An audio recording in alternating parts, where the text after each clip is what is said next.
चंद्रमा मनसो चक्षो सूर्यो अजायता श्रोता द्वायस प्राण मुखाग्निरजायता। जिस घर में होवे आरती चरण कमल चितलाए, जहाँ हरि वासा करें ज्योति अनंत जगाए। सभी भक्त आरती के लिए खड़े हो जाएं। भागवत जी की आरती होने के लिए जा रही है। श्री भागवत भगवान की है आरती, ओ आरती पापियों को पाप से है तारती। श्री भागवत भगवान की है आरती, पापियों को पाप से ये तारती। श्री भागवत भगवान की है आरती, पापियों को पाप से है तारती। श्री भागवत भगवान की है आरती, पापियों को पाप से ये तारती। संत गीत पावन पुनीत पापों को मिटाने वाला, हरि दर्श कराने वाला। ये शांति गीत पावन पुनीत पापों को मिटाने वाला, बिगड़ी को बनाने वाला। बिगड़ी को बनाने वाला, बिगड़ी को बनाने वाला। ये सुख करनी ये दुख हरनी, ये सुख करनी ये दुख हरणी, ये सुख करनी ये दुख हरनी। ये सुख करनी ये दुख हरणी। हे मधुसूदन की आरती, पापियों को पाप से ये तारती। श्री भागवत भगवान की है आरती, पापियों को पाप से ये तारती।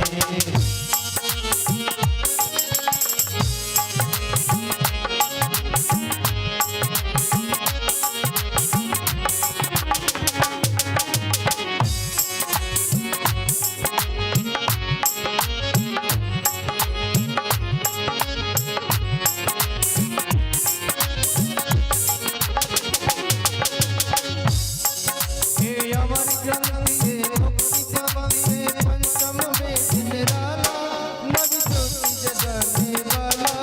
ये अमर ग्रंथ ये मुक्ति पंथ ये पंचम वेद निराला, नभ ज्योत जगाने वाला। हे अमर ग्रंथि ये मुक्ति पवंते पंचम वेद निराला, नवि ज्योति जगाने वाला। ये अमर ग्रंथ ये मुक्ति पंथ ये पंचम वेद निराला, नभ ज्योत जगाने वाला। हरि नाम यही हर धाम यही, हर नाम यही हर ध्यान यही, हरि नाम यही हर धाम यही। हर नाम यही हर ध्यान यही। जग के मंगल की आरती, पापियों को पाप से है तारती। श्री भागवत भगवान की है आरती, पापियों को पाप से ये तारती।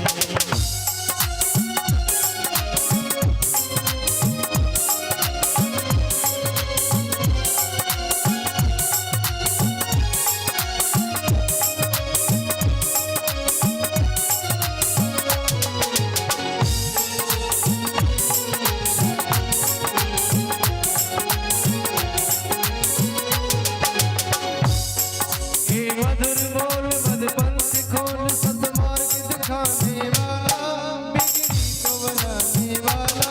ये अमर ग्रंथ ये मुक्ति पंथ ये पंचम वेद निराला, बिगड़ी को बनाने वाला। हे मधुर बोल मधुपंथ खोल, सतमार्ग दिखाने वाला, बिगड़ी को बनाने वाला। ये मधुर बोल जन पंथ खोल, सद्मार्ग दिखाने वाला, बिगड़ी को बनाने वाला। श्री राम यही घनश्याम यही, श्री राम यही घनश्याम यही, श्री राम यही घनश्याम यही। श्री राम यही घनश्याम यही। प्रभु की महिमा की आरती, पापियों को पाप से है तारती। श्री भागवत भगवान की है आरती, पापियों को पाप से ये तारती।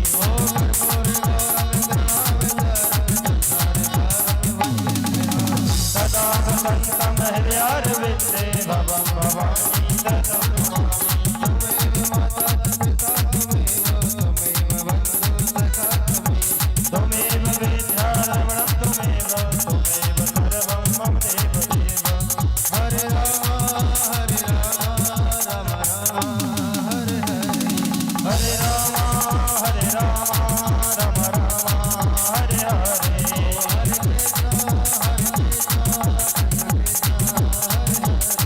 हरे कृष्णा कृष्ण कृष्ण हरे हरे कृष्ण हरे राम राम राम हरे हरे हरे कृष्णा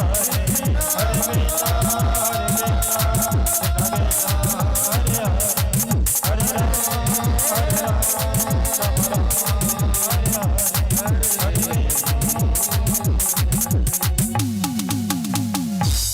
शांतिरंतरिक्षगों शांति पृथ्वी शांतिरापः शांतिरोगदयः शांति वनस्पतयः शांति विश्वे देवा शांतिः सर्वगों शांतिरेव शांति सामा शांतिरेधि यतो यतः समीहते ततो नोऽभ्यन् गुरुसन्नः गुरुप्रजाभ्यो वयन्नः पशुभ्यः स्वतन्त्रभवतु मन्त्रपुष्पाञ्जलि हरिः ओं वाचचेन जजमहे यन्तदेवास्तानि धर्माणि प्रथमान्यासन्नः तेन मेमानः सचन्त पूर्वे साध्याः सन्ति देवा हरिः ओं एकदन्ताय विद्महे वक्रतुण्डाय धीमहि तन्नो दन्ती प्रचोदयात् हरिः ओं नन्दनन्दनाय विद्महे सनन्दनाय धीमहि तन्नो कृष्णः प्रचोदयात् अग्निनन्दाय विद्महे वायुपुत्राय धीमहि तन्नो हनुमत् प्रचोदयात् तत्पुरुषाय विद्महे महादेवाय धीमहि तन्नो रुद्रः प्रचोदयात् सेवन्तकावकुल चम्पक पाटलाब्जै पुण्यागजात खरवीरसाल पुष्पै बिल्व प्रवाल तुलसीदल मंजरी तां पूजयामि जगदीश्वरे प्रसिद्धा राणा समुद्र पुष्पाणि यथा कालोद्भवानि च पुष्पाञ्जलिर्मया दत्तं ग्रहणा परमेश्वर अनेन पूजने मत पुष्पाञ्जलि समर्पयामि प्राणप्रसवतमाय नमः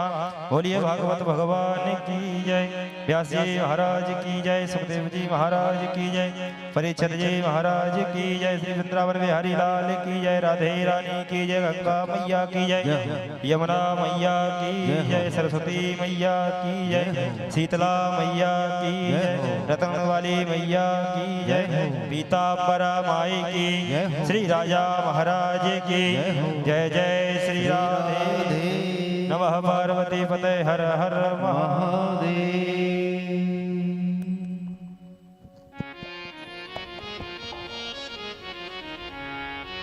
श्री राधे राधे श्री राधे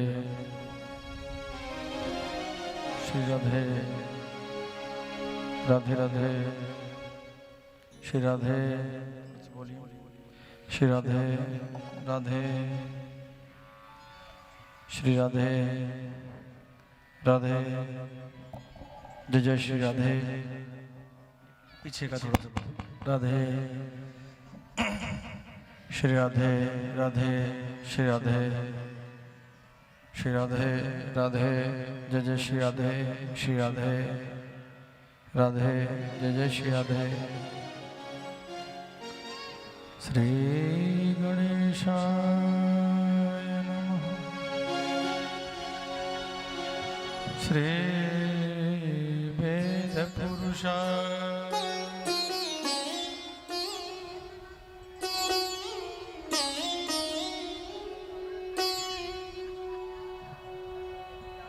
वंशी विभूषित करा नावनीरदाभा पीतांबरा तरुण बिंब फलाधरोष्ठा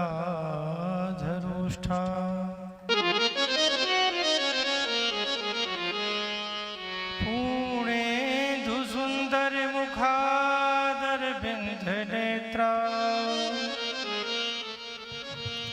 कृष्णात् परं किमपि तत्त्वमहं न जाने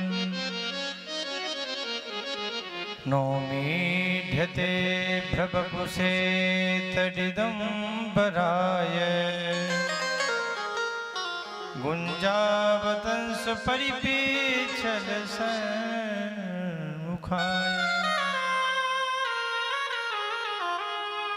वन्यस्रजे कमलवेत्र विशाल वेणु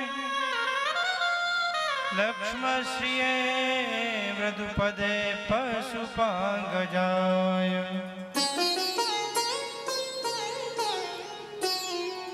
चतुर्वदनो ब्रह्मादिबाहोरपरो हरि अभालोचना शम्भुर्भगवान् बादरायण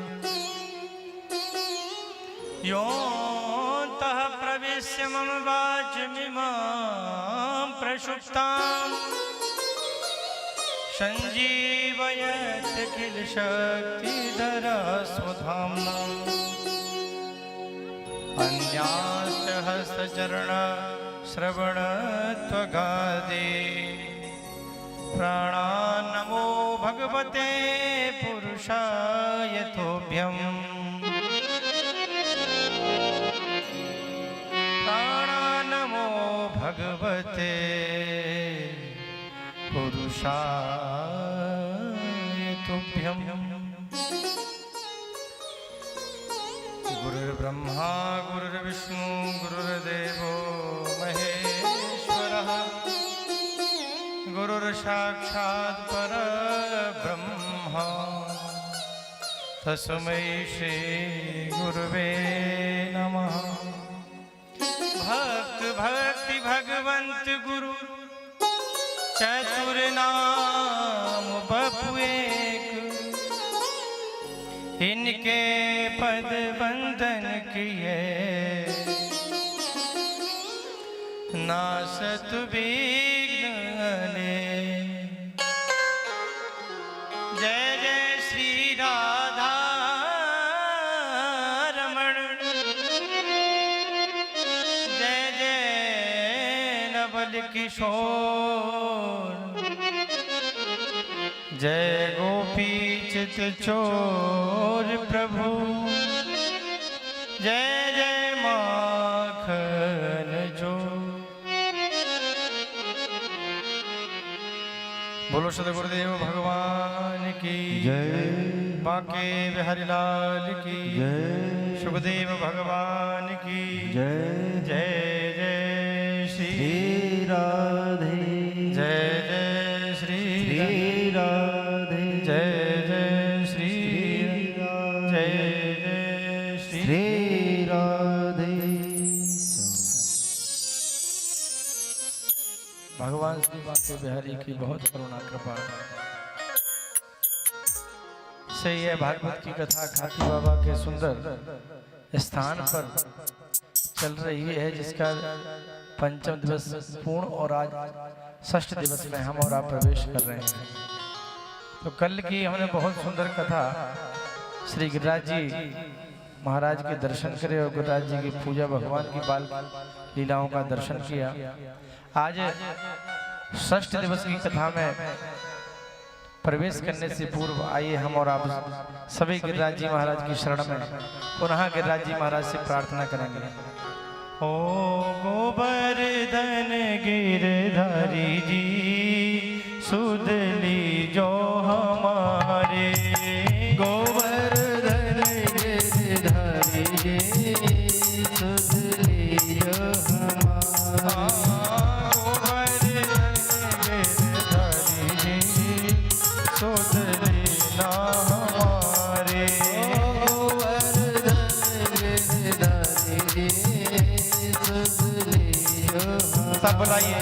ओ लेना हमारी सुध लेना हमारी लेना हमारी सुध लेना हमारी ओ लेना हमारी लेना हमारी। अरे आए शरण रे हरि सुध लेना हमारे ओ आए चरण से हरि जी सुध लेना हमारी। गिरिराज महाराज की जय हो।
कौन खबर ले तुम बिन हो मेरी कौन खबर ले तुम बिन हमरी कौन खबर ले तुम बिन हो मेरी कौन खबर ले ओ सुधली जो गिरधरी सुध लेना हमारे गोवर्धन गिरधारी सुध ले लो आए शरण के हरि सुध लेना हमारे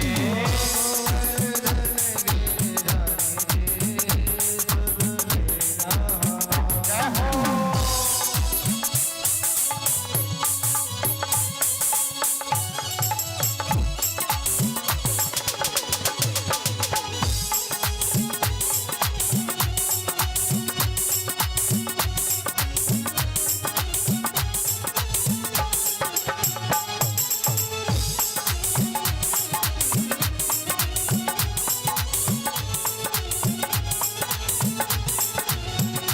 बड़ी सभा में द्रुपद बिचारी बड़ी सभा में द्रौपदी सारी ओ बड़ी सभा में द्रुपद बिचारी बड़ी सभा में द्रौपदी सारी ओ रखना लाज हमारी हो और रखना लाज हमारी सुध लेना हमारे गोवर्धन गिरधारी सुध ले लो हमारे गोवर्धन के गिरधरी सुध लेना हमारे गोवर्धन गिरधारी सुध ले लो हमारे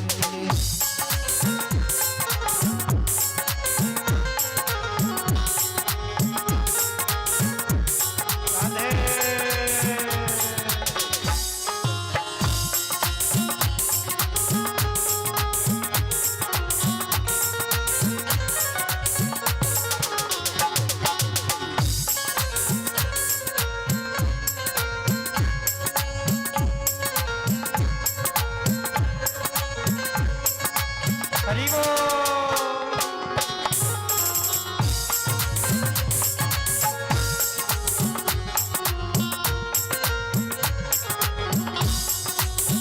मीरा के प्रभु गिरधर नागर मीरा के प्रभु गिरधर नागर मीरा के प्रभु गिरधर नागर मीरा के प्रभु गिरधर नागर ओ संतन के रघुवरी जी ओ संतन के रघुवरी संतन के हितकारी जी ओ संतन के हितकारी सुध लेना हमारे गोवर्धन गिरधारी सुध ले हमारे गोवर्धन के गिरधरी जी सुध लेना हमारे गोवर्धन गिरधारी सुध ले लो हमारे लेना हमारी सुध लेना हमारी लो हमारी सुध ले लो हमारी ओ लेना हमारी सुध लेना हमारी लो हमारी सुध ले लो ओ लेना हमारी हमारे लेना हमारी हाँ लेना हमारी लेना हमारी गोवर्धन गिरधरी जी सुध लेना हमारे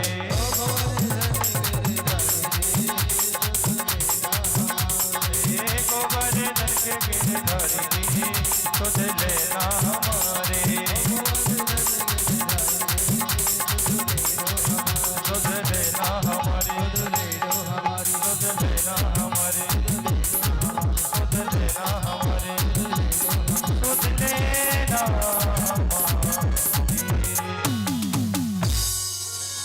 बोलो गिरिराज महाराज की जय हो बांके हरिलाल की जय हो सुखदेव भगवान की जय हो व्यास भगवान की हनुमान जी महाराज की जय हो। जय जय श्री राधे जय जय श्री राधे।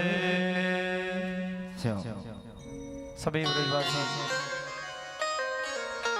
गिरिराज जी की सुंदर पूजा कर रहे हैं और ब्रजवासियों ने कन्हैया से पूछा है, अरे कन्हैया ये बता ये 7 कोस को गिरिराज तेने अपनी एक छोटी सी उंगली पे कैसे धारण कर लियो। तो भगवान कहते हैं कछु माखन को बल बढ़ो कछु गोपन करी रे सहाय श्री राधा जू की कृपा सो मैंने गिरबर लियो रे उठाए मैंने गिरबर लियो रे उठाए। तो श्री राधा जी की कृपा से गिरिराज जी को उठा लिया है। इंद्र को जब पता चला है कि 7 दिन तक घनघोर वर्षा होने के बावजूद भी ब्रज जैसा था वैसा ही बना हुआ है और मैं तो सोच रहा था कि ब्रज सारा जल में डूब चुका होगा और सभी ब्रजवासी मर चुके होंगे, पर जब इंद्र ने ऐसा देखा कि ब्रज तो जैसा था वैसा ही था और जितने बादल थे सब अपना पूरा जल बरसा गए और ब्रज ज्यों का त्यों है। तो भगवान की शरण में जो होता है भगवान उसका बाल भी बांका नहीं होने देते। जाको राखे साइया मार सके ना कोई बाल नवा को कर सके जो जग बेरी हो जो जग बेरी हो। तो जिन ब्रजवासियों की रक्षा साक्षात गोपाल कर रहे हों और इंद्र आदि देवता उन ब्रजवासियों को कैसे कुछ ठेस पहुंचा सकते हैं। तो भगवान ने बड़े गिरिराज जी को उठाकर सभी ब्रजवासियों की रक्षा करी है।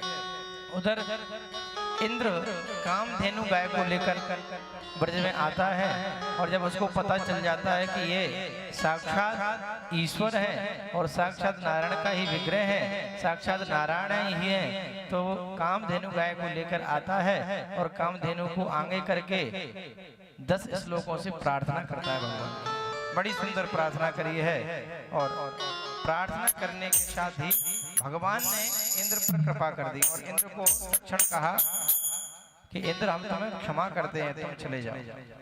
सुखदेव जी से परीक्षित ने पूछा, गुरुदेव ब्रह्मा जी ने 18 श्लोकों में स्तुति करी पर गोविंद ने ब्रह्मा जी को क्षमा नहीं किया और यहाँ इंद्र ने भी भगवान का अपराध किया था। अपराध तो बराबर है पर अपराध बराबर होने के बाद भी गोपाल ने इंद्र को क्षमा कर दिया, ऐसा क्यों? तो सुखदेव स्वामी कहते हैं विशुद्ध सत्वम तब धाम शांतम तपोमयम ध्वस्त रजस्तमस्कम मायामयोऽयं गुण संप्रवाहो न वेद्यते ते ग्रहणानुबंधः। विशुद्ध सत्वम तब धाम शांतम तपोमयं ध्वस्त रजस्तमस्कम मायामयोऽयं गुण संप्रवाहो न विद्यते ते ग्रहणानुबंधः। इंद्र ने बड़ी सुंदर उपासना करी तो सुखदेव स्वामी कहते हैं परीक्षित ब्रह्मा जी का अपराध और इंद्र का अपराध दोनों अलग अलग है। ब्रह्मा जी ने जो अपराध किया था वो है अपराध। भगवान के जो ग्वाल बाल थे बछड़े थे उनको चुराकर अपने ब्रह्मलोक में बांध लिए तो ग्वाल वालों को, बछड़ों को, गायों को भगवान से 1 साल तक दूर रखा। और इंद्र ने अपराध ऐसा किया कि जितने ब्रजवासी थे 7 दिन तक सभी भगवान के सन्निकट रहे।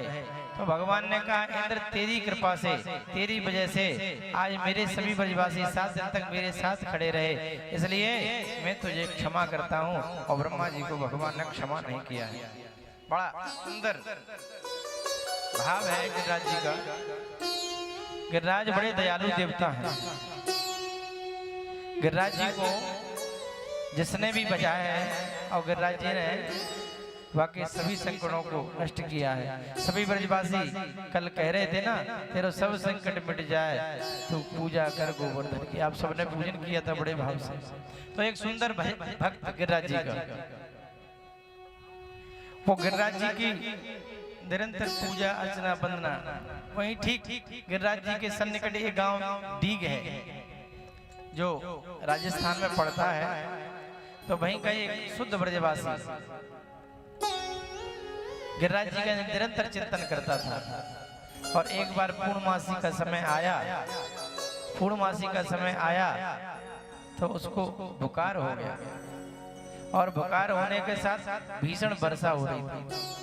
अब वो बुखार में खटिया पे लेटा था ब्रजवासी और मन में सोच रहा था कि मेरे कितने दिनों का तप है और कितनी दिनों की भक्ति, आज ये बुखार और ये बारिश के कारण वो सभी आज बेकार हो जाएगा।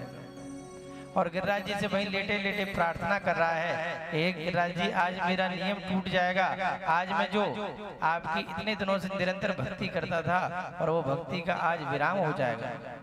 तो वहीं से गिरिराज जी देखिए, भक्त अगर भगवान को बुलाए, भगवान कहते हैं भक्त एक पैर तो आए और मैं 60 कदम चल के उसको अपना लेते हैं। भक्त को मैं 60 कदम तक खुद चल के चला जाता हूँ। तो जैसे ही वो डीग में पास के गांव में, पुराना समय था, कोई आसपास डॉक्टर आदि भी नहीं थे और भीषण वर्षा हो रही थी। तो उसने सोचा कि शायद कोई डॉक्टर भी आ जाता तो बड़ी कृपा होती। और इतने में मेरे गिरिराज जी ने उसकी प्रार्थना सुन ली और वहीं से गिरिराज जी साकार स्वरूप बनाया और हाथ में डॉक्टर की अटैची ली और चल पड़े अपने भक्त के लाने। और चलते चलते गिरिराज जी डीग गांव में पहुंच गए भक्त के यहाँ और बोल पड़े, अरे भक्त क्या हुआ तुझे, तू तो आज परिक्रमा लगावे जा रहा हो। अब मैं मन में विचार कर रहा था। विचार करते करते उसने सोचा कि मैं विचार कर रहा था और अचानक डॉक्टर कहां से आ गया। पर चलो जो भी गिरिराज जी की इच्छा।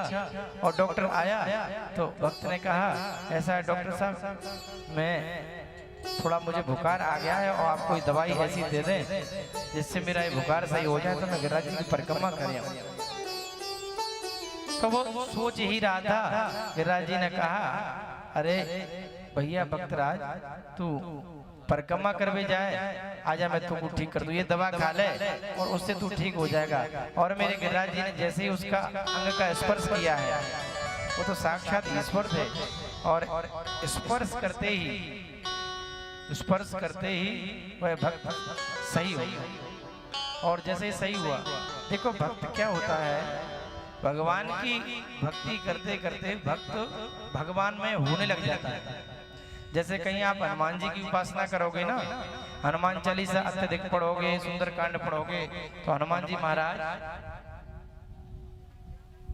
एक स्वरूप आपको प्रदान कर देंगे। और अगर शंकर जी की उपासना करोगे तो शंकर जी एक स्वरूप आपको अपना प्रदान कर देंगे। आप जो भी देवता की उपासना करेंगे उस देवता का स्वरूप आपको प्राप्त हो जाएगा। सरस्वती की उपासना करेंगे स्वाभाविक बुद्धि प्राप्त हो जाएगी।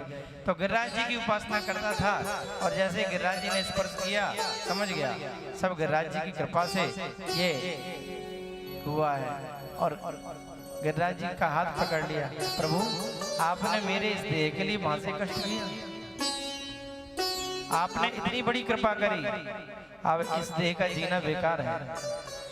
इस शरीर के लिए मेरे स्वामी को कष्ट करके आना पड़ा, तत्क्षण अपने शरीर को वहीं छोड़ दिया और भगवान की भक्ति करने लगे। ऐसे सुंदर भाव श्री गिरिराज महाराज के हैं। तो सभी ब्रजवासियों ने बड़े भाव से गिरिराज जी का सुंदर पूजन किया है और गिरिराज जी की परिक्रमा करी है। गिरिराज जी की परिक्रमा करके सभी भक्त, सभी ब्रजवासी अपने अपने घर को प्रस्थान किए हैं। और इसके बाद सुखदेव स्वामी कहते हैं, परीक्षित जी महाराज, इसके बाद बड़ी सुंदर कथा आती है। एक बार सभी ब्रजवासियों ने मिलकर बाबा से कहा है, अरे बाबा, हमें ऐसा लगे कि तेरो लाला हो सके नारायण को स्वरूप है। और बाबा, हमें ऐसा लगे कि ये लाला तेरो कोई साधारण नहीं है। हम पे इतने बड़े बड़े संकट आए और सबरे संकट में तेरी लाला ने हमारी रक्षा करी है। तो बाबा, ऐसा लगे कि ये तेरो लाला कोई बड़ो भारी देवता हो सके। बाबा ने कहा, नहीं ब्रजवासियों, ऐसा नहीं है। मेरा लाला तो छोटा सा है और ये तो इसका देवता है, वही इसकी रक्षा करता था।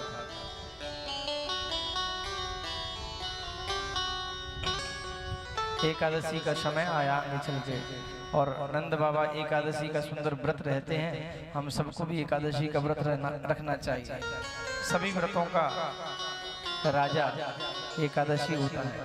एकादशी का व्रत जो करते हैं वो साक्षात भगवान के लोग को सीधे जाते हैं। तो बाबा एकादशी का व्रत करता है। एकादशी के व्रत में प्रातः सुबह 4 बजे उठता है और उठ करके यमुना स्नान करने के लिए जाता है। आज एकादशी का समय है और बाबा जल्दी ही उठ गया है और जल्दी उठ करके वह यमुना में स्नान करने के लिए गया है। यमुना में स्नान करते समय जब वरुण के दूतों ने देखा कि ये तो प्रातःकाल से पहले ही आ गया, तो वरुण के दूत नंद बाबा को अपने साथ वरुण लोक में ले जाते हैं। इधर जब बाबा बहुत देर तक नहीं पहुंचते हैं तो सभी ब्रजवासी कहते हैं, बाबा कहाँ गए हो, बाबा कहाँ गए हो, बाबा कहाँ गए हो। जब बाबा की देख रेख, जब बाबा का पता चलता है कन्हैया को कि बाबा को तो पता ही ना है बाबा कहाँ चलोगे हो। और कन्हैया जब ठाकुर जी देख रेख के ताई जाते हैं, बोले प्रातः काल में बाबा नंद बाबा यमुना स्नान करने के लिए गया था और यमुना स्नान करने के बाद फिर बाबा को पता नहीं है बाबा कहाँ चलोगे हो। जब भगवान ने देखा तो भगवान तत्काल वरुण लोक में पहुंचे हैं और जैसे ही भगवान को देखा है, वरुण देव अपने आसन से खड़े होकर भगवान के स्वागत के लिए आए हैं। नंद बाबा इस दृश्य को देख रहे हैं। वहां पर नंद बाबा ने देखा कि ये क्या लाला के लिए वरुण देवता प्रणाम करे, दंडोत करे, ये कहा है भैया। बाबा सब देख रहा है और भगवान कहते हैं, अरे वरुण देव, तुम हमारे बाबा को ले आए हो और यहाँ तुमने बंदी बना रखा है। वरुण देव ने हाथ जोड़कर कहा, नहीं प्रभु, ऐसा नहीं है। प्रातः काल ब्रह्म मुहूर्त से पूर्व ही बाबा यमुना में स्नान कर रहे थे, तो मेरे दूतों ने अनजानवश, उनको पता नहीं था यह आपके बाबा है। भगवान ने कहा, ठीक है वरुण देव, अगर तुम्हें पता नहीं था तो अब तुम हमारे बाबा को हमें प्रदान करो और जिससे कि हम अपने बाबा को अपने घर ले जा सकें, क्योंकि वहां सभी ब्रजवासी बाबा को न देखकर दुखी हो रहे हैं। जब बाबा ने यह सब देखा और बाबा ने देखकर जब सब ब्रजवासियों के बीच में बाबा ने कहा कि भाई ब्रजवासियों, जब मैं प्रातः में एकादशी के दिन स्नान करने के लिए गया तो वरुण के दूत मुझे अपने साथ ले गए, पर मेरो लाला वहां पहुंचो तो वरुण देव साष्टांग दंडोत कर रहा था मेरे लाला को, और दंडोत करके हाथ जोड़ के माने मुझे तुरंत ही छोड़ दियो। तो ब्रजवासियों वो तो ऐसा लगे जैसे ये मेरो जो लाला है ना, साक्षात कोई बहुत बड़ा देवता है, ऐसा लगे शायद नारायण है। सभी ब्रजवासियों ने जब यह सुना तो सबने कहा, हो ना हो नारायण का ही प्रतिस्वरूप हो सकता है। तो सभी ब्रजवासी आज कृष्ण से बोले कि लाला कन्हैया आज हमें ऐसा लगे कि जैसे तू नारायण हो। तो लाला नारायण क्योंकि तेने इतने बड़े बड़े राक्षसों से हमारी रक्षा करी है, कभी पूतना से, कभी अघासुर से, कभी बकासुर से, कभी तृणावत से, और लाला इतने बड़े बड़े राक्षस से तेने हमारी रक्षा करी, तू साधारण ना हो सके। लाला तू अगर नारायण है तो तेरो बैकुंठ भी होगो। लाला एक बार दर्शन ही करा दे। तो भगवान ने कहा ठीक है ब्रजवासियों, तुम नहीं मानते हो तो मैं तुमको अपने वैकुंठ के दर्शन कराता हूँ। जाओ ये ब्रह्म कुंड में स्नान करो और स्नान करने मात्र से वैकुंठ में पहुंच जाओ। और जैसे ही सभी ब्रजवासियों ने उस कुंड में स्नान किया है और स्नान करते ही वो सभी ब्रजवासी वैकुंठ लोक में पहुंच गए। वैकुंठ लोक में पहुंच गए और वहां क्या देखते हैं कि लाला 1000 फनों पे शयन कर रहा है और एक देवी है जो लाला के चरणों को दबा रही है।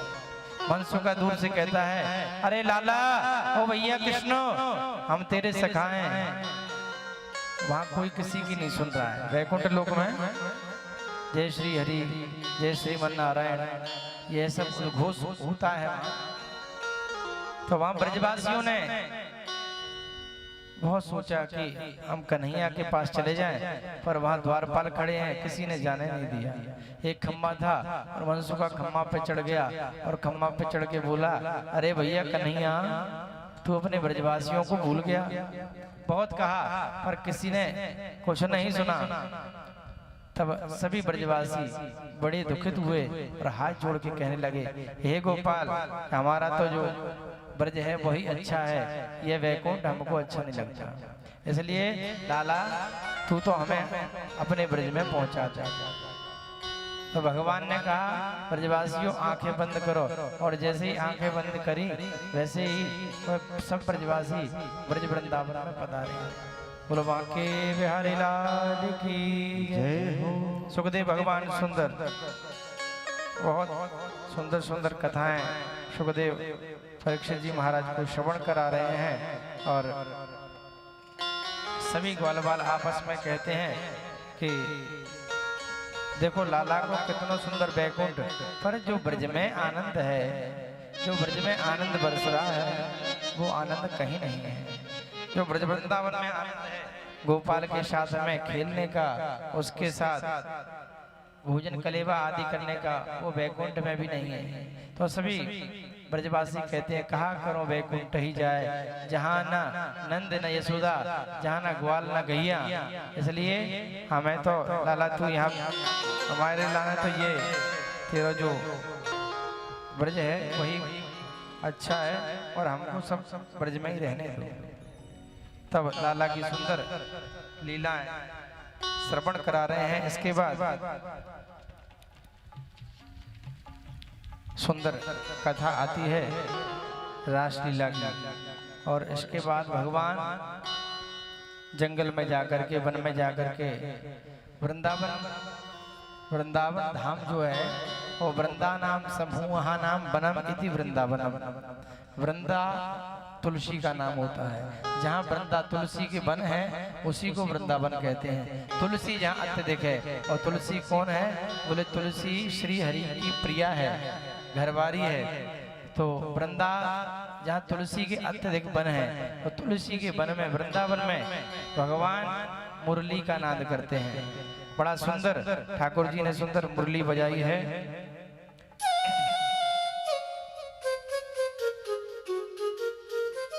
तेरी बाज रही मुरली मोहन,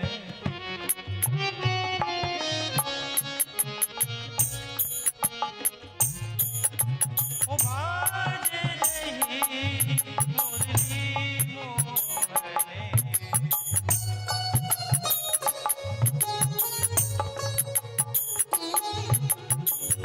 या मुरली ने मेरो मन हरे लीनो,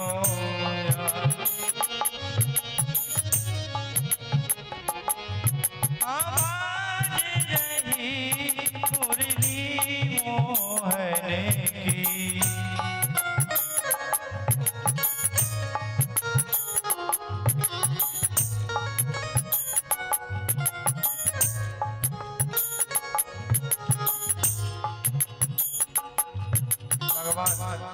सुंदर मुरली का वादन कर रहे हैं। और जैसे ही मुरली का वादन कर रहे हैं तो जितनी गोपिकाएं हैं सब जब मुरली की धुन को श्रवण करती हैं तो जैसे ही भगवान ने मुरली को बजाया है तो जितनी भी गोपिकाएं मुरली की शब्द को सुनती हैं तो सबको लगता है आज गोपाल हमको बुला रहे हैं। आज सभी गोपिकाएं मुरली को सुन करके और वन की तरफ प्रस्थान करती हैं। एक गोपी अपने पति के लिए भोजन करा रही थी और भोजन में दाल और दाल में पति ने कहा कि इसमें थोड़ा नमक कम है और चीनी डाल देती है, भूल जाती है। गोपाल की याद में जो मुरली बज रही है उसकी याद में सभी गोपिकाएं बेहबल हो जाते हैं। जितनी भी गोपिकाएं हैं वो भगवान की सुंदर मुरली को श्रवण करती हैं तो मुरली में मुरली की धुन को सुनकर सभी अपने अपने मन को खो जाते हैं। आइए हम भी सुंदर मुरली का एक सुंदर भजन से सभी आनंद लेंगे। ओ तेरी मुरली पे जाऊं बलिहार रसिया मैं तो नाचूंगी तेरे दरबार रसिया ओ मैं तो नाचूंगी तेरे दरबार रसिया। तेरी मुरली पे जाऊं बलिहार रसिया मैं तो नाचूंगी तेरे दरबार रसिया मैं तो नाचूंगी तेरे दरबार रसिया। हो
गोपी कहती है ओढ़ के आई मैं तो लाल चुनरिया ओढ़ के आई मैं तो लाल चुनरिया रे ओढ़ के आई मैं तो लाल चुनरिया ओढ़ के आई मैं तो लाल चुनरिया मटकी उठा के मैं तो बनी रे गुजरिया मटकी उठा के मैं तो बनी रे गुजरिया मटकी उठा के मैं तो बनी रे गुजरिया मटकी उठा के मैं तो बनी रे गुजरिया। कर आई मैं तो कर आई सोना सिंगार रसिया मैं तो नाचूंगी तेरे दरबार रसिया हो मैं तो नाचूंगी तेरे दरबार रसिया। मुरली वाले की जय हो।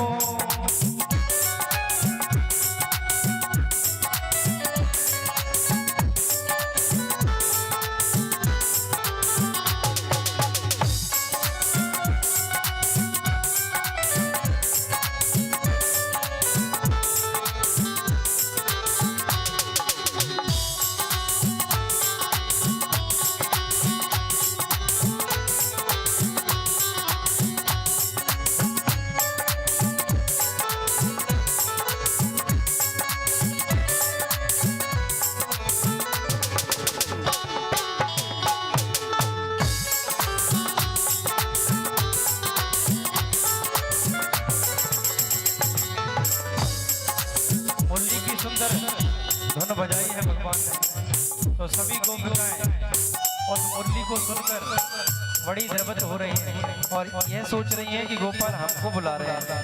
एक सोच रही है गोपाल मुझे बुला रहे हैं, एक सोच रही है गोपाल मुझे बुला रहे हैं। आइए बड़े भाव से ओ तेरी बंसी पे जाऊं बलिहार रसिया मैं तो नाचूंगी तेरे दरबार रसिया तेरी बंसी पे जाऊं बलिहार रसिया तेरी बंसी पे जाऊं बलिहार रसिया मैं तो नाचूंगी तेरे दरबार रसिया हो मैं तो नाचूंगी तेरे दरबार जय हो।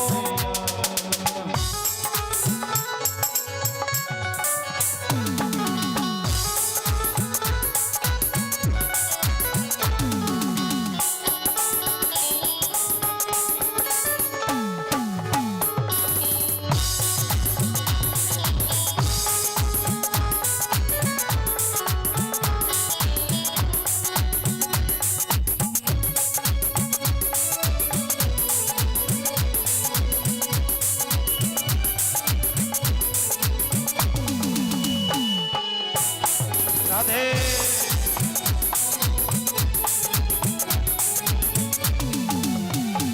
तेरे पीछे में तो आई अकेली में तो आई अकेले ओ तेरे पीछे में तो आई अकेले तेरे पीछे में तो आई अकेली बड़े बाप की नई नवेली बड़े धूप की नई नवेली आई करने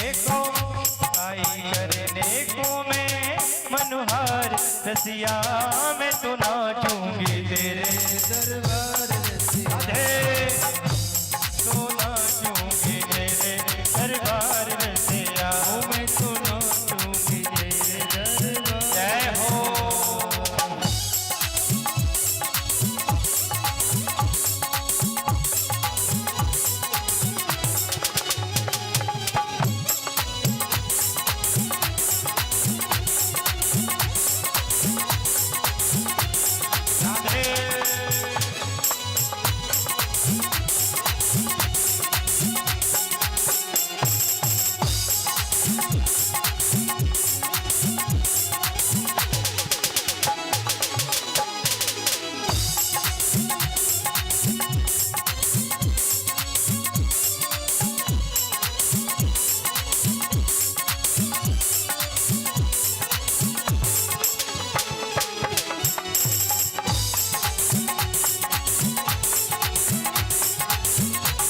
ओ जब से लगी है मोहे तोरी लगन बा जब से लगी है मोहे तोरी लगन बा जब से लगी है मोहे तोरी लगन बा जब से लगी है मोहे तोरी लगन बा बिसर गया मोहे घर आंगन बा बिछड़ गया मोहे घर आंगन मैं तो छोड़ आई सारा संसार रसिया मैं तो नाचूंगी तेरे दरबार रसिया हो मैं तो नाचूंगी तेरे दरबार रसिया तेरी बंसी पे जाऊं बलिहार रसिया मैं तो नाचूंगी तेरे दरबार रसिया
बारे जय हो जय जय श्री राधे।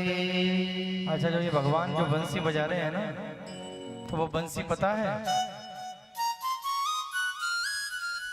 बंसी की धुन आकाश मंडल में गई, और आकाश मंडल में कहते हैं इंद्र जो है बहुत बड़ा संगीतज्ञ है। इंद्र बहुत बड़ा संगीतज्ञ है। ये संगीत जो कहां से आया पता है? शक्र सर्व परमेष्ठी। शक्र बोलते हैं भगवान शंकर को, सर्व इंद्र, परमेष्ठी भगवान ब्रह्मा। तो जैसे भगवान बालकृष्ण ब्रज में बांसुरी को बजा रहे हैं और इंद्र 1000 रागों का ज्ञाता है। इंद्र से पूछा ये कौन सी राग है? तो इंद्र ने कहा अलम, मुझे पता नहीं। और उसके बाद ब्रह्मा जी के पास पहुंचे, बोले बताओ नंदलाला जो बांसुरी बजा रहे हैं उसमें कौन सी राग बजा रहे हैं? तो ब्रह्मा जी भी कहते हैं अलम, हम हमारी जो सोच है उससे बहुत परे है। ठाकुर जी क्षण मात्र में रागों को बदल रहे हैं। और भगवान शंकर से इसी प्रकार पूछा है कि भोलेनाथ आपको तो पता होगा गोपाल कौन सी? बोले मैं तो उनका दास हूँ, मुझे भी पता नहीं है गोपाल कौन सी राग बजा रहे हैं। भगवान निनाद करते हैं। अच्छा, गोपाल छोटे से थे और नगर में एक बांसुरी बजाने बेचने वाला आया, तो मेरे कन्हैया बांसुरी की आवाज को सुन के रोवे लगे, और इतने रोए के साथ फिर बंद ही ना भई। इतने रोए लाला कि फिर पुनः बंद भी नहीं। मैया ने नंद बाबा से कहा कि बाबा तुम्हारो लाला बंसी के लाने बहुत रो रहा है, पर ये बंसी को नहीं ले रहा है जो ये बेचने वाला है। नंद बाबा पुरोहित महाराज गर्गाचार्य जी के पास में पहुंचे हैं और गर्गाचार्य जी से पूछा कि लाला बहुत रो रहा है बंसी के लिए, इसके लिए बंसी बनवानी है। तो गर्गाचार्य जी ने भाव से और अंतर्दृष्टि से देखा है।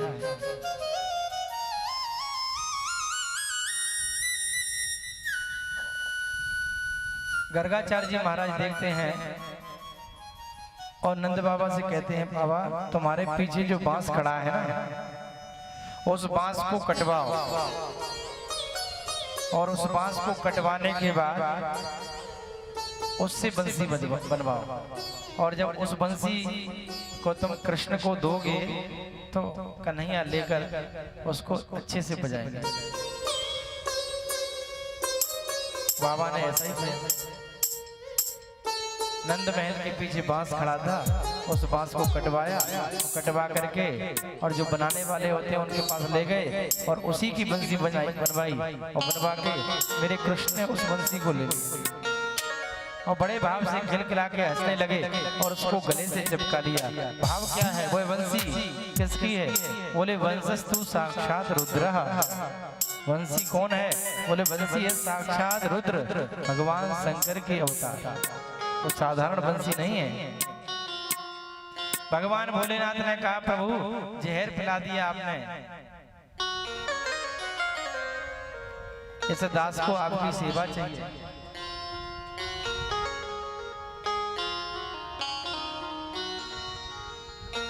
तो भगवान भोलेनाथ ने कहा कि मुझे आपकी सेवा करने का अवसर प्राप्त हो, मेरा सौभाग्य है। अब भगवान कृष्ण ब्रज में पधारे हैं तो कन्हैया कहते हैं बाबा तुमने कई बार मेरी सहायता करी है पूतना के साथ जहर पीने में, और भैया को भी आपने आशीर्वाद दियो है, तो बाबा मेरो मन को भाव है कि मैं भी आपकी सेवा करबो चाहूं। लेकिन बाबा ऐसा है आप मेरे महल के पीछे बांस के रूप में आप खड़े हो जाओ, और जब आप बांस के रूप में खड़े हो गए तो मैं उसी की बंसी बनवाऊंगा और बनवा करके अपने अधर ओष्ठों पर रखूंगा, रखकर उसी को बजाया करूंगा। तो ये बंसी कौन है? बोले साक्षात भगवान शंकर का अवतार है। अच्छा, और गोपियों ने कहा बंसी तेरा बड़ा भाग है, गोपाल सहजता रूप में सबको प्राप्त नहीं होते और तू हमारी सौत है। तू निरंतर गोपाल के अधर ओष्ठों पे विराजमान होती है और उनके अधर ओष्ठों का रस स्वादन निरंतर करती रहती है। वंशी ऐसे तेने कौन से पुण्य करे कि गोपाल हमसे ज्यादा तोते प्रेम करें। जब वंशी को ऐसे सभी गोपियों ने पूछा तो वंशी ने कहा देखो मेरी तपस्या है, मैं खड़ी बांस थी और बांस को कटवाया, कटवाने के बाद जो बनाने वाला होता है उसने मुझ में 6 छेद कर दिए और छेद करने के बाद तब मैं गोपाल के पास आई हूँ और तब मुझे यह सौभाग्य प्राप्त हुआ है।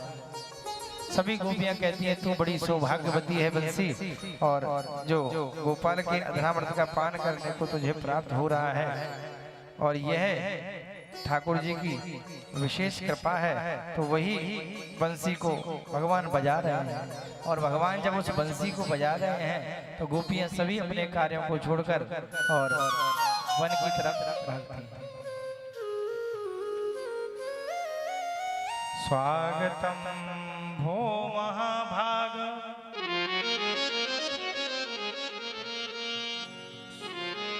आस्यास्यातां करवाम किम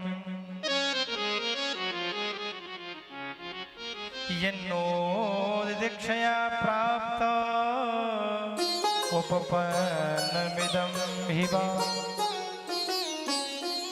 जैसे गोपियां भगवान के पास में पहुंचती हैं तो भगवान गोपियों से पूछते हैं आओ गोपियों तुम्हारा स्वागत है, तुम्हारा बहुत बहुत स्वागत है। जब गोपियों को स्वागत भगवान करते हैं तो गोपियों को बड़ी प्रसन्नता होती है कि गोपाल ने हमको हमारे नाम से बुलाया है, बांसुरी में हमारा नाम ले लेकर और सभी गोपियों को बुलाया है। प्रियम प्रियम करवाणी बा, बोले आपका प्रिय क्या है जिसको मैं करूं। भगवान की कृपा सबको प्राप्त नहीं होती। जा पर कृपा राम की होए, जा पर कृपा राम की होए, जा पर कृपा राम की होए, जा पर कृपा राम की होए, ता पर कृपा करें सबको ये, ता पर कृपा करे सबको, जा पर कृपा राम जी की होई, जा पर कृपा राम की होए, जा पर कृपा राम की होई, जा पर कृपा राम की होए, ता पर कृपा करें सबको ये, ता पर कृपा करे करें सबको ये। भगवान की कृपा जिस पर हो जाए उस पर सबकी कृपा हो जाती है। तो भगवान ने सुंदर बंसी को बजाया। निशम्य गीतम तदनंग वर्धनम ब्रज स्त्रिया कृष्ण गृहीत मानस। आज पुरन्यो निमलक्षितोद्यमाः सयत्र कांतो जबलोल कुंडला। भगवान कहते हैं ऐसा उक्त क्या है देवियों जिसको मैं करूं। स्वागतम भो महाभागम प्रियम किम करिवाणि वा व्रजस्यानामयं कश्चित् ब्रूता गमन कारणम। जब गोपियों से भगवान ने पूछा है ब्रूता गमन कारणम, आपके आने का कारण क्या है। जब ऐसा कहा कि आपके आने का कारण है भगवान ने, तो गोपियों को बड़ा आश्चर्य हुआ कि मुरली में आपने हमारे नामों को कह करके हमको बुलाया और अब हमसे पूछते तुम्हारे आने का कारण क्या है। किसी व्यक्ति को आप अपने घर पे बुलाओ और बुलाने के बाद उससे पूछो क्यों भैया क्यों आए हो, तो ये ठीक है क्या सिद्धांत? नहीं। तो गोपियों ने कहा प्रभु आपने हमको बुलाया और बुला करके आप जो है पूछते हैं प्रियम किम करवाणी रजन्येषां घोर रूपा घोर शत्रु श्वेता प्रतियातम ब्रजम नेहम सेहम श्री भी सुमध्यमा।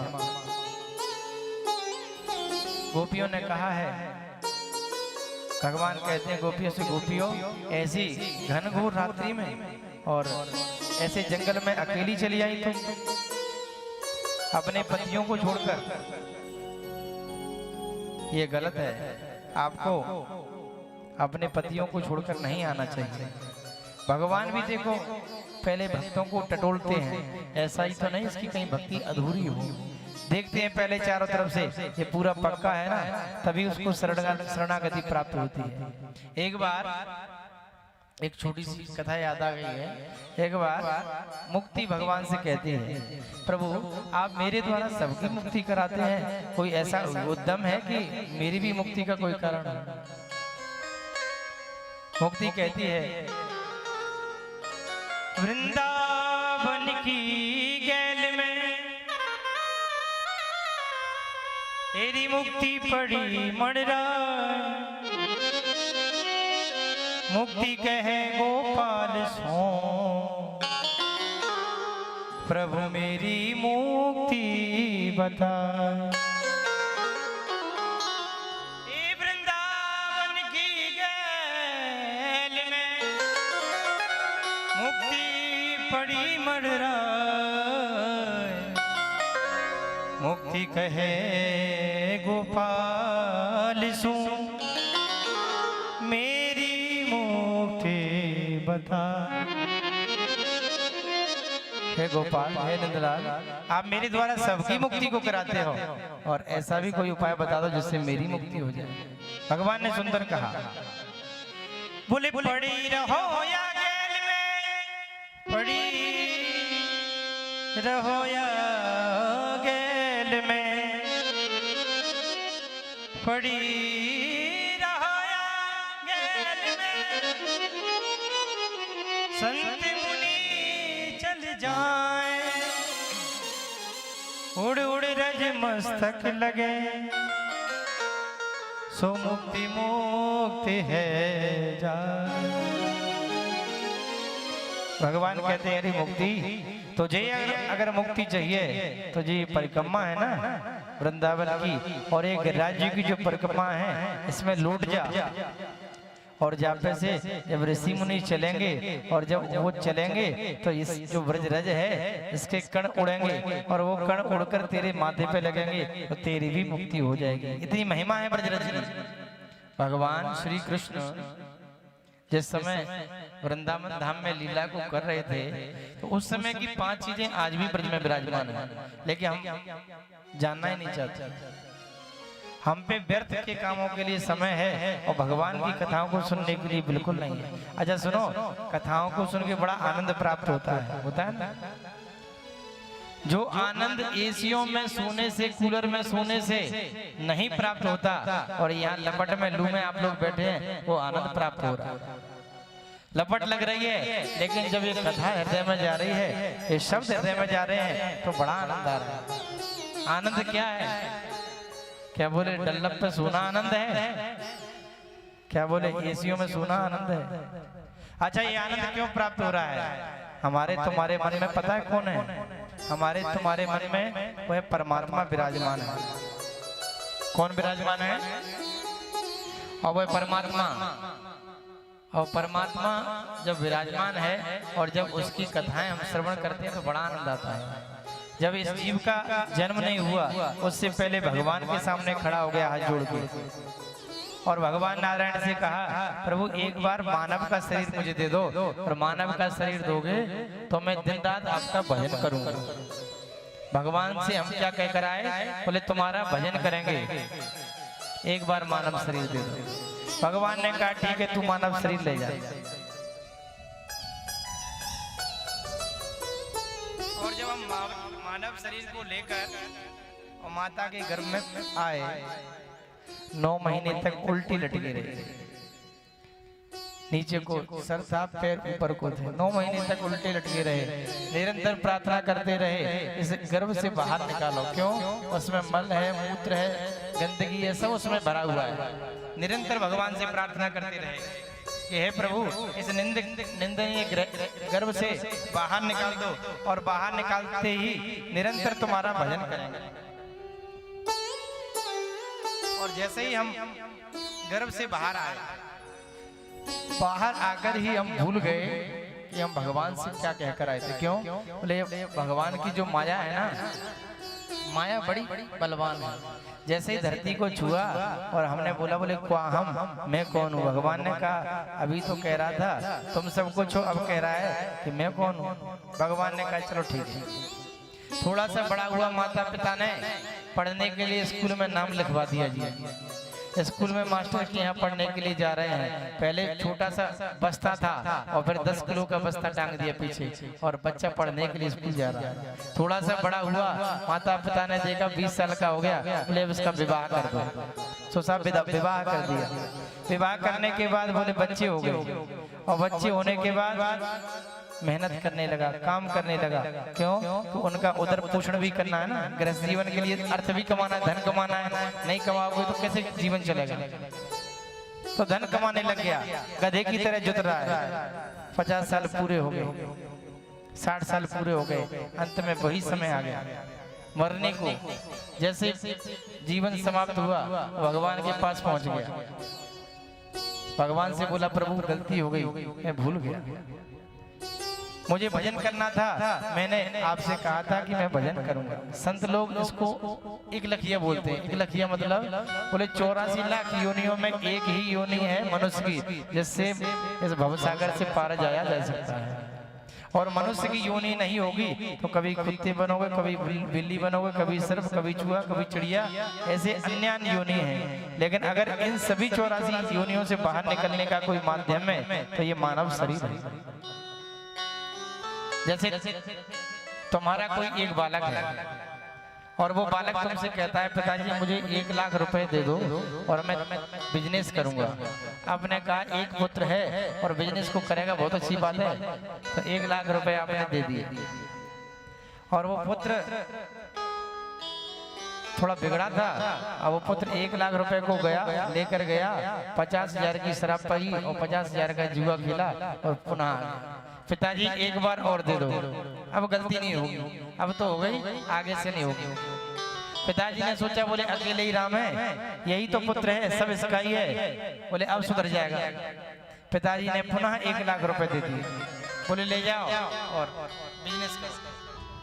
पर वो तो अपनी आदतों से मजबूर था, वो ले गया, 50,000 का पुनः शराब पी और 50,000 का जुआ खेला, घर पे आ गया। पिताजी से बोला और दे दो। पिताजी ने कहा बेटा ऐसे में तुझे देता रहा तो जो मेरे पास है वो भी खत्म कर दे। अच्छा विश्वास करो, भगवान ने भी तुमको 1 लाख रुपए दिए थे। ये मानव शरीर, ये तन जो दिया है, ये तन 1 लाख किया है। और भगवान से तुमने कहा बोले बिजनेस करेंगे, कौन सा? बोले भगवान का भजन करेंगे।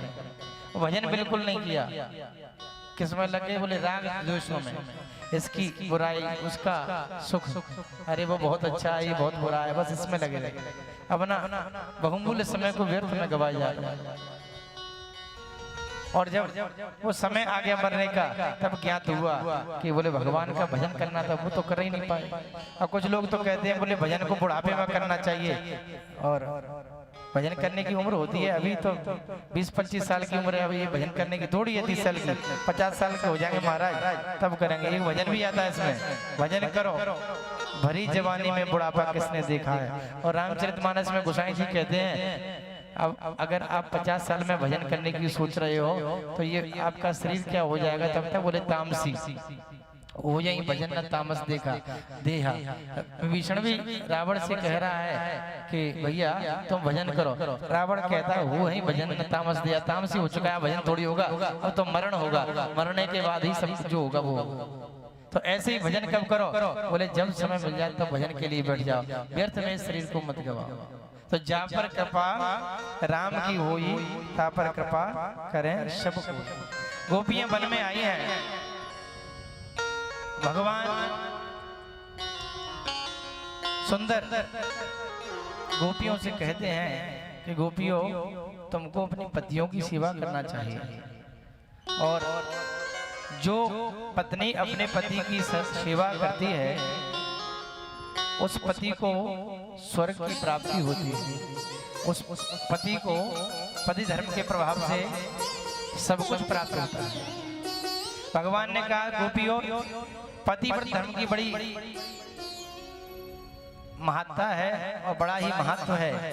एक हम पतिव्रता स्त्री की एक छोटी सी कथा आपको श्रवण कराते हैं, आप सुनिए। सभी गोपियों ने कहा ठीक है कन्हैया सुनाओ। बोले एक गोपी थाली में चावलों को रखकर बीन रही थी। इतने में दूर से खेत से काम करके उसका पति आता है। जब पति आता है तो पति थका होता है। पत्नी अपने जंघा पे पति का सर रख लेती है और सर को दबाती है। सर को दबाने से पति को शांति मिलती है और पति सो जाता है। इतने में क्या होता है कि उस पतिव्रता जो स्त्री है उसका पुत्र धीरे धीरे से अग्नि जल रही थी उधर की ओर बढ़ रहा था। वह स्त्री देख रही थी कि अगर मैं पति को छोड़कर जाती हूँ तो मेरा पतिव्रत धर्म नष्ट हो जाएगा और बच्चे को नहीं बचाती हूँ तो बच्चा नष्ट हो जाएगा। पर उसने अपने पतिव्रत धर्म को नहीं छोड़ा, दबाती रही अपने पति का सर और वह धीरे धीरे बच्चा पास में जो यज्ञ कुंड था वहीं पहुंच गया। पत्नी अपने पति के सर को दबा रही है, बस उसको यही डर है कहीं मेरे पति को मैंने जगाया तो मेरा पतिव्रत धर्म नष्ट हो जाए। वह अपने पति को ना जगाकर और थोड़ी देर में क्या देखती है कि उसका जो बच्चा है वो यज्ञ कुंड में चला जाता है। पर देवी जैसे ही उसका पति जगता है और पति जगने के बाद वो तुरंत खड़ी होकर यज्ञ कुंड में आकर देखती है तो यज्ञ कुंड में जो अग्नि बराबर जल रही है, पर उस अग्नि में जलाने की क्षमता नहीं, अभी तो वो अग्नि शीतल है। उस अग्नि ने उस पतिव्रता के पुत्र को जलाया नहीं। ये पतिव्रत धर्म की महत्ता है। गोपियों ने कहा गोपाल तुमने बहुत सुंदर कहा, पर गोपाल एक छोटी सी कथा हम भी जानते हैं क्योंकि हम भी आपकी चेलियां हैं तो थोड़ी सी कथाएं हमें भी आती हैं। हमने भी आपसे बहुत कुछ सीखा है। गोपाल एक पत्नी अपने पति से बहुत प्रेम करती थी और पति को कहीं धन कमाने के लिए विदेश जाना पड़ा, पर वो पत्नी का नियम था कि जब तक अपने पति को ना खिला दे तब तक खुद ना खाए। उसको नहलाना अपने हाथ से है, उसको खिलाना अपने हाथ से है, रात्रि को सोते समय उसके चरणों को दबाना। पर गोपाल उसका पति धन के उपार्जन के लिए किसी दूसरे नगर में जाता है तो पति ने कहा ऐसा है देवी तुम मुझको खिलाने के बाद खाती हो और मैं तो जा रहा हूँ धन की आवश्यकता के लिए, पर तुम ऐसा करना ये जो मेरी मूर्ति है मिट्टी की इसकी सेवा करके और अपना खाना खा लिया गया। देवी ने कहा ठीक है। 1.5 साल हो गया, 1.5 साल तक उसका पति घर पर वापस नहीं आया और जब 1.5 साल तक उसका पति घर पर वापस नहीं आया, एक रोज वो उस मिट्टी की मूर्ति के सामने पूजा कर रही थी, अपने पति की पूजा कर रही थी। उतने में उसका पति बाहर आ जाता है। घर का दरवाजा अंदर से लगा था। पति ने बाहर से आकर सांकर को खटखटाया है, देवी खोलिए, देवी खोलिए, हम आ चुके हैं। और जैसे ही पत्नी ने आवाज सुनी कि मेरे पति आज आ गए हैं, और जब पत्नी ने आवाज सुनी लेकिन वो पूजा कर रही थी गोपाल, तो बताओ इधर पूजा को छोड़ती है तो पति व्रत धर्म नष्ट होता है, और उधर अगर अपने पति के लिए सांकर को नहीं खोलती है तो पति व्रत धर्म नष्ट हुआ। तो गोपाल ने कहा अरे पागल गोपियों, जब सांचो पति सामने आ ही गयो है जब बाहर सांचो पति खड़ा है तुम्हारा तो झूठे की पूजा करने से क्या फायदा। सभी गोपियों ने ताली बजाई, बोले प्रभु बस यही तो हम कह रहे हैं कि ये जो आपने मिट्टी के पुतले हमको दे दिए हैं ये हमारे पति थोड़ी हैं, ये तो इस शरीर के पति हैं। और जब सच्चे पति गोपाल आप खड़े हो तो ये पतियों से अच्छा है आपको प्राप्त करें। और जब गोपाल ने देखा कि ये जो गोपी हैं इनका अटल विश्वास है, ये मेरी परम भक्ता हैं, फिर गोपाल उनके साथ रास करने को तैयार हुए। यह रास अद्भुत है, अलौकिक है और योगियों के रमण करने का विषय है। 6 महीने तक निरंतर भगवान ने गोपियों के साथ सुंदर रास किया है और रास करने के साथ गोपियों को हो गया है अभिमान। गोपियों को हुआ अभिमान कि भगवान देखो हमारे साथ रास कर रहा है। गोपियों को अभिमान हुआ है और भगवान राधा रानी को लेकर के किसी दूसरे वन में चले गए,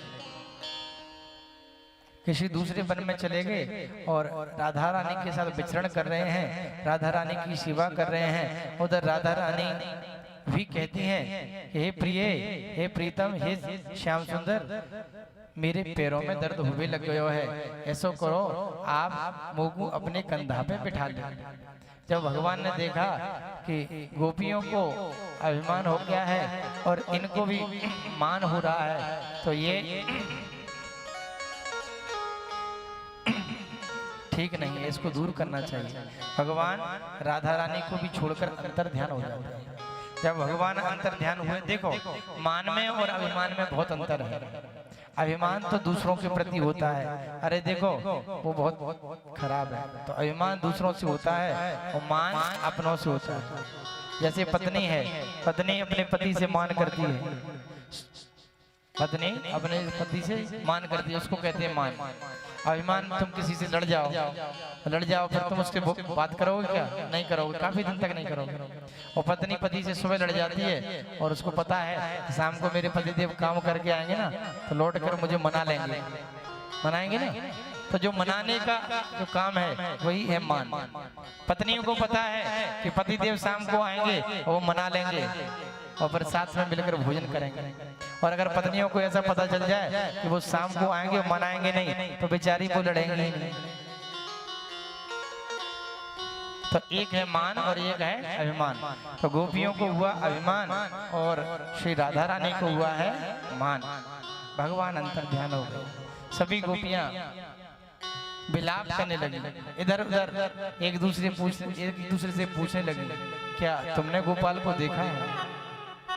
क्या तुमने गोपाल को देखा है? अरे ललिता, तूने गोपाल को देखा? अरे विशाखा, तेरे पास गोपाल है क्या? जब किसी के पास गोपाल ना मिले तो सभी गोपियां ढूंढते ढूंढते आगे के वन में पहुंची, जहां उन्होंने श्री राधा रानी को देखा है। राधा रानी को देखकर राधा रानी से पूछा है, हे राधा रानी, हे किशोरी जी, आपके साथ तो गोपाल थे, आपके साथ कन्हैया थे, फिर वो कन्हैया कहाँ चले गए? जब श्री जी को रोते देखा तो सभी गोपियां आपस में विलाप करने लगी। गोपियों ने कहा, गोपाल गोविंद नारायण कहाँ रहते हैं? बोले जहाँ भगवान की कथा होती है तो वहाँ गोपाल रहते हैं। तो कुछ गोपियां वक्ता बन गई, कुछ श्रोता बन गई और आपस में एक दूसरे को कथा श्रवण करा रही हैं, पर गोपाल नहीं है। फिर गोपियों ने कहा, गोविंद मंदिर में होते हैं। मंदिर में गई पर गोपाल वहां भी नहीं मिले। गोपियों ने कहा, गोपाल संतों के पास जाते हैं। कुछ गोपियां संत का अभिनय करती हैं पर गोपाल नहीं है। फिर मिल करके बड़े ही भाव से सभी गोपियों ने बहुत सुंदर एक गीत गाया है जिसका नाम है गोपी गीत।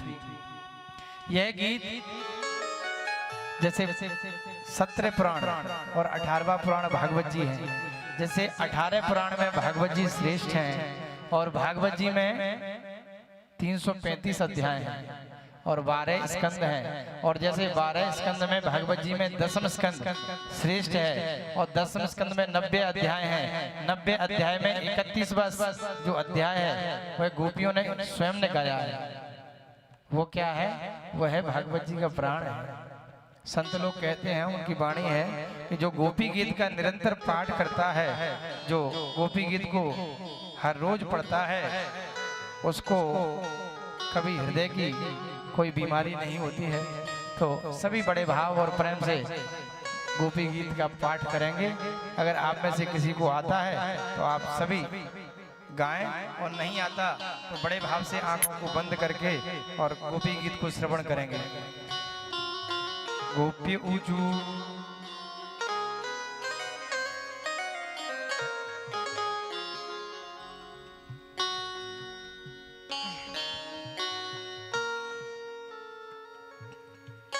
बड़े ही भाव और प्रेम से गोपियों ने गीत को गाया है। उस गीत का नाम है गोपी गीत। आइए हम और आप सभी मिलकर गाते हैं। गोप्य ऊचु जयति तेधिकं जन्मना प्रजा प्रयतेन्द्रा तत्र हि जयति देशता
बहुत सुंदर गीत है।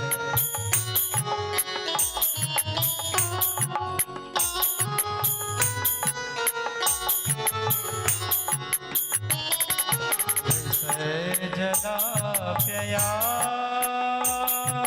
व्याल रक्षसा रस मारुता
मस्त काम दो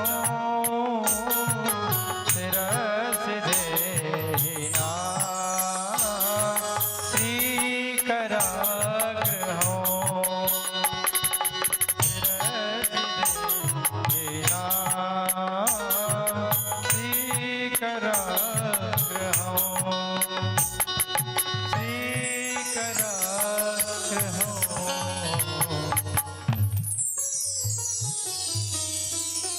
गोपियों ने बड़ा ही सुंदर यह 18 श्लोकों का सुंदर गीत गाया है। जय तेदिकम जन्मना ब्रजा श्रयत इंदिरा सत्सवत्र ही दयत दृश्यताम दीक्षुतावका त्वयि धृता सबस स्वाम विचिन्वते ते अधिकम ब्रजा।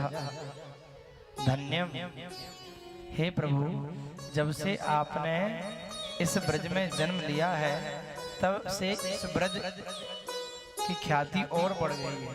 ये ब्रज और धन्य हो गया है। प्रभु, आपने सभी ब्रजवासियों को विष से बचाया, विष जलापया, व्याल राक्षसात, अनेक राक्षसों से उनकी रक्षा करी। और प्रभु, आप हमको अकेले छोड़े इस घनघोर जंगल में चले जाते हैं। और प्रभु, तब कथामृतम तप्त जीविनम कवि भीड़ितम कलमसापहम श्रवण मंगलम श्रीमदातम भुवि गृह्णन्ति भूरिदा जना। जब से हमने आपकी कथा सुनी है तब कथामृतम, तब से जब से हमने आपकी कथा को श्रवण किया है, श्रवण मंगलम, और श्रवण करने मात्र से ही मंगल हो जाता है। आपकी कथा इतनी सुंदर है कि जो आपकी कथा को श्रवण करता है गोपाल, श्रवण करता है और तत्क्षण मंगल की सूचना उसको प्राप्त होती है। भूमि गृह्णन्ति ते, और भूरिदा जना, गोपियों ने अनेक विलाप गोविंद के विरह में करती हैं। और 18 श्लोक गोपियों ने गाए हैं। अंतिम श्लोक जो श्री राधा रानी स्वयं गाते हैं। यत्ते सुजाति चरणा गुरुहस्तनेषु भीतासने प्रियदधि महिकर्कशेषु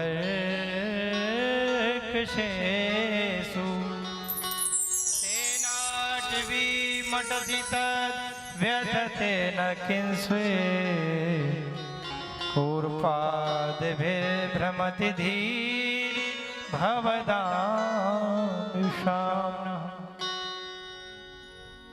ये इतना सुंदर गीत है। इसमें 19 श्लोक हैं और ये एक श्लोक बहुमूल्य है। बहुत सुंदर इसका भावार्थ है, लेकिन एक समय का अपना एक क्रम रहता है। तो सबसे अंतिम जो श्लोक है वो श्री राधा जी ने गाया है। और उसके बाद राधा जी ने जब गाया तब भगवान श्री कृष्ण प्रकट हो गए हैं। और प्रकट होकर सभी गोपियों के मध्य में वह नृत्य करते हैं। तासामाभिर्भुक्षोरी स्मयमान मुखाम्बुज पीताम्बरधरस्रग्भि साक्षान् मनमथ मन्मथा साक्षान् मनमथ मन्मथा। कहते हैं जिस समय वो रासलीला का क्रम भगवान ने सभी गोपियों के साथ में किया है, तो उस समय 6 मास की रात्रि हो गई। और उसी समय में कामदेव भी आए हैं और कामदेव ने भी भगवान से कहा है, प्रभु मैं भी आपकी साथ युद्ध करना चाहता हूँ। तो भगवान ने कहा युद्ध 2 प्रकार के होते हैं, कौन सा करना है? एक तो मैदानी युद्ध होता है। तो बोले मैदानी युद्ध क्या होता है? बोले मैदानी युद्ध में हम सभी गोपियों के मध्य में होंगे और तुम हम पे अपने बाणों का प्रभाव करना, और जब हम अपने बल से टसमस ना हो तो तुम हार गए, और अगर हो जाए तो हम हार गए। कामदेव ने कहा ठीक है महाराज, मुझे स्वीकार है। और जब कामदेव अपने सभी बाणों का प्रहार भगवान पर करता है और भगवान पर एक भी बाण का प्रहार नहीं हुआ है, तो कामदेव क्षमा याचना करके और अपने लोक को चला गया है। उसी समय भगवान भोलेनाथ ने भी रास के आनंद के लिए पार्वती से कहा है, पार्वती चलो रास देख कर आए। पर माता पार्वती कहती हैं रास में पुरुषों के लिए अनुमति नहीं है, वहाँ तो केवल स्त्रियां ही जा सकती हैं, रास में केवल स्त्रियां जा सकती हैं। तो भगवान ने कहा जिससे मेरा गोपाल मिल जाए और ऐसा मुझे बना दो। पार्वती ने कहा स्त्री बनना पड़ेगा। भगवान भोलेनाथ ने कहा स्वीकार है। तो बोले देखो जनानी बनवे के लाने क्या करना पड़ता है, साड़ी पहननी पड़ती है। भगवान भोलेनाथ ने कहा ठीक है पहन लेंगे। 16 श्रृंगार करने पड़ते हैं, पूरे कर लेंगे। अच्छा कोई है ऐसा अपने से कि किसी से कह दो भैया तुम साड़ी पहन लो, पहन सकते हो। लेकिन बाबा भोले बाबा कितने दयालु हैं और कितने ठाकुर जी के अनन्य भक्त हैं कि गोपाल के दर्शन के लिए आज मेरे गोपाल ने, मेरे भोले बाबा ने सुंदर साड़ी को पहना है और उस सुंदर रास में भोले बाबा पधार रहे हैं। आइए हम और आप भी उस रास के सुंदर दर्शन करते हैं। और सुंदर रासलीला ब्रह्मादि सभी देवता उस रासलीला में पधारे हैं और सभी ने स्त्रियों का स्वरूप धारण किया है। और सुखदेव भगवान कहते हैं देखिए राधा और जो कृष्ण है यह अलग नहीं है। कोई कहे राधा अलग है कृष्ण अलग है, तो नहीं, वही राधा है वही कृष्ण है। गोपाल सहस्रनाम में स्वयं भगवान भोलेनाथ कहते हैं एक ज्योतिरहं वेद्यम राधा माधव रूपकम। दोनों की एक ही ज्योति है, वही राधा है वही कृष्ण है। जैसे भगवान नारायण जन्म लेते हैं तो लक्ष्मी लेती हैं और राम जन्म लेते हैं तो सीता लेती हैं, ऐसे ही कृष्ण ने जन्म लिया है तो लक्ष्मी की प्रतिस्वरूपा श्री रुक्मिणी माता ने जन्म लिया है। तो राधा और कृष्ण क्या है, राधा और कृष्ण कोई अलग नहीं, राधा और कृष्ण एक ही हैं। एक ज्योति रहम वेद्यम राधा माधव रूपकम। आइए हम सब रासलीला में रासलीला का आनंद और गोपेश्वर भगवान के दर्शन करते हैं। एक दिना भोले भंडारी वन के ब्रज की नारी वृंदावन आ गए हैं, वृंदावन आ गए हैं। भोले बाबा आ चुके हैं वृंदावन में। अच्छा आप में से कौन कौन रासलीला में दर्शन करना चाहता है भैया बता दो, एक बार हाथ खड़ा करो अपना। देखो हमारी माताएं तो सब हाथ खड़ा। अच्छा देखो रासलीला में भी गोपियों ने नाचा है ना, तो भाव से ये ध्यान करो कृष्ण हमें अपनी गोपी बनाए। गोपी का मतलब क्या है, बोले गोभी इंद्रियई कृष्ण रसम सुखम पिबती इति गोपी, पिबती इति गोपी। जो गो मतलब इंद्रिय, हर एक इंद्रिय से कृष्ण के नाम को श्रवण करता है उसी का नाम गोपी है। गोपी कोई स्त्रीवाचक नहीं है कि केवल स्त्रियों को ही गोपी कहा जाता है। गोपी क्या है, बोले जो कृष्ण का नाम को, कृष्ण के नाम को एक एक इंद्रिय से पान करता है वही गोपी है। तो आइए बड़े भाव से हम और सब आप सभी मिल करके और उस रासलीला में प्रवेश करेंगे। एक दिना भोले भंडारी। भैया हमारे ये संगीत के विद्वान कहाँ पधार गए, थोड़ा निवेदन है। एक दिना भोले भंडारी वन के ब्रज की नारी वृंदावन आ गए हैं। बोलिए एक बार। एक दिना भोले भंडारी बन के ब्रज की नारी वृंदावन आ गए हैं। आप तो ऐसे सोच रहे हैं कि जो व्यास जी हैं भजन गाने का इनका ही ठेका है। तो भैया ठाकुर जी के सामने आप विराजमान हो, थोड़ा मुंह को पवित्र कर लो अपने। एक दिना भोले